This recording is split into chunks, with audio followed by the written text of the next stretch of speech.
রোজকার জীবনে আমরা মাটির ভাঁড়ে বা কাপে চা সবাই কম বেশি খেয়ে থাকি। তো চলো আজ চায়ের কাপ দিয়েই নতুন কিছু বানাই। সবার প্রথমে বেস কালার করা স্টার্ট করলাম। তো এটা শুকিয়ে যাওয়ার পর এবার আমি আমার পছন্দ মতো কালার অ্যাড করা শুরু করলাম।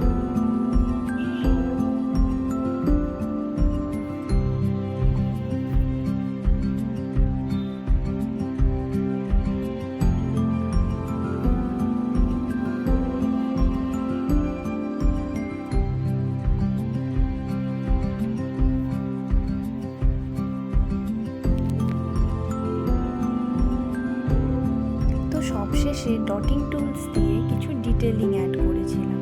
এবার এটাতে মোম ঢালার পালা। তো সবশেষে এটাতে একটা উইক অ্যাড করে দিলাম। তো চলো, আমার ক্যান্ডেল বানানো তো রেডি। তো তোমাদের এই ভিডিওটা কেমন লাগলো জানিও।